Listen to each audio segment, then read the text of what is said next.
Cricket की दुनिया की सबसे बड़ी वेबसाइट ESPN क्रिकइंफो ने रिपोर्ट किया है कि बीजीटी हारने के बाद इंडियन क्रिकेट में बहुत बड़ा अर्थक्वेक आने वाला है, बहुत बड़ा भूचाल आने वाला है और इंडियन क्रिकेट के 5 बहुत बड़े नाम टेस्ट क्रिकेट से परमानेंटली फारिग होने जा रहे हैं। ये 5 नाम कौन से हैं, इनकी डिटेल्स भी मैं आपसे शेयर करता हूं।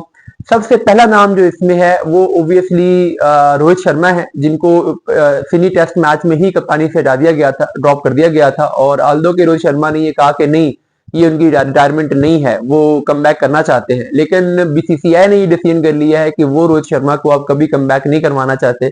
और आगे जो इंग्लैंड की सीरीज आ रही है, इंग्लैंड से जो अवे सीरीज है जून में, टेस्ट सीरीज, उसमें रोहित शर्मा ना सिर्फ एज अ प्लेयर नहीं होंगे बल्कि कैप्टन भी नहीं होंगे।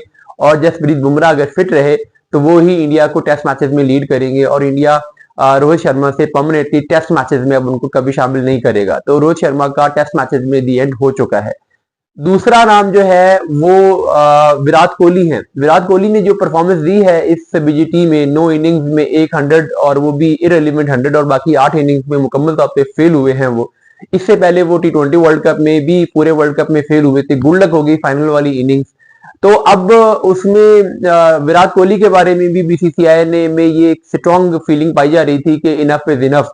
लेकिन सिडनी टेस्ट में जिस तरीके से वो फेल हुए, ये उनका लास्ट चांस था। इसमें उन्हें पहले बता दिया गया था कि भाई अगर आप टेस्ट क्रिकेट में अपने आप को कंटिन्यू करना चाहते हो तो इस मैच में आपको परफॉर्म करना होगा। और जब विराट दूसरी इनिंग्स में फेल हुए तो जो उनकी फ्रस्ट्रेशन थी वो भी ओबियस थी। तो अब क्रिकइंफो ये रिपोर्ट कर रहा है कि विराट कोहली का भी टेस्ट करियर खत्म हो गया है। और आज तो तकरीबन वो लोग भी जो विराट कोहली को बहुत बैक कर रहे थे कि उन्हें होना चाहिए, उन सब का भी ये ख्याल था कि हाँ, इनफ इज इनफ, अब विराट कोहली की जगह आगे हमें यंग प्लेयर्स को लेके आना चाहिए। अगर विराट ने 20-22 की एवरेज से खेलना है तो जिस भी यंग प्लेयर को हम चांस देंगे वो 20-22 की एवरेज से खेल ही लेगा।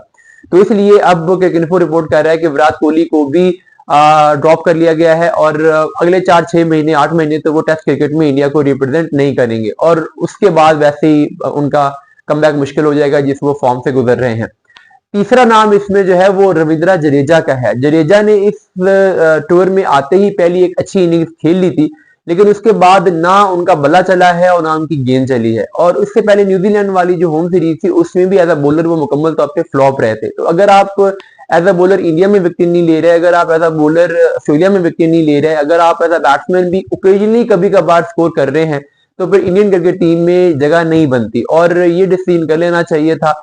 अब इंडिया आगे रविंद्र जडेजा से मूव ऑन कर जाएगा और जहां पर स्पिन पिच होगी, जहां पे एक स्पिन ऑलराउंडर की जरूरत होगी, वहां पर अक्षर पटेल को उन पर प्रेफर किया जाएगा। जडेजा का टेस्ट करियर अब दी एंड हो गया है। T20 में ऑलरेडी वो रिटायर हो चुके हैं। जस्ट एक ODI फॉर्मेट है जिसमें हो सकता है कि अभी उन्हें आगे जाके चांस दिया जाए। जो चौथा नाम फारिग होने जा रहा है वो हेड कोच गौतम गंभीर है। हेड कोच गौतम गंभीर को भी हो सकता है कि क्रिकेट रिपोर्ट कर रहा है कि टेस्ट मैचेस की कोचिंग से हटा दिया जाए, वो व्हाइट बॉल में कोचिंग करते रहे। और उसकी रीजन ये बताई जा रही है कि गौतम गंभीर ने भी इस टूर पे एज अ हेड कोच जो उनका काम था प्लेयर मैनेजमेंट करना, क्राइसिस मैनेजमेंट करना, सिचुएशन डीलिंग करना, उसमें वो मुकम्मल तौर पे नाकाम रहे हैं। ना तो वो प्लेयर्स के साथ काम करके उनकी फॉर्म वापस ला सके हैं, ना प्लेयर्स के अंदर मोटिवेशन क्रिएट कर सके हैं, ना टीम का एनवायरनमेंट वो ठीक कर सके हैं। और जो प्लानिंग का एस्पेक्ट था उसमें भी वो खासे वीक रहे हैं। हर मैच में डिफरेंट प्लेइंग 11, हर मैच में डिफरेंट एक्सपेरिमेंट, और कुछ वर्क नहीं किया। तो एक जो राहुल ड्राइवर के टाइम की अगर आप एक कोचिंग देखें या रवि शास्त्री के देखें, तो जिस तरीके से वो एक यूनानिमस पॉलिसी लेके चल रहे थे, क्लियर विजन चल रहा था, गौतम गंभीर में वो नजर नहीं आया। तो इसलिए गौतम गंभीर भी फारिग होने जा रहे हैं क्रिकेट के मुताबिक। टेस्ट क्रिकेट की हद तक उनको हटा दिया जाएगा। मोस्ट प्रोबेबली VVS लक्ष्मण का चांस है कि वो टेस्ट क्रिकेट में टेक ओवर कर लेंगे। और जो पांचवा और आखिरी नाम इस लिस्ट में है वो है बॉलिंग कोच मोर्ने मोर्कल। और बॉलिंग कोच मोर्ने मोर्कल का हो सकता है कि इनका वैसे ही दी एंड हो जाए और जहीर खान से बातचीत जारी है। जहीर खान ही कोच होने चाहिए थे, वही बेहतर ऑप्शन थे। पहले भी इंडियन क्रिकेट के लिए बहुत उनकी सर्विसेज हैं, बहुत वो जानते हैं इंडियन बॉलर्स को, इमर्जिंग बॉलर्स को, यंग बॉलर्स को।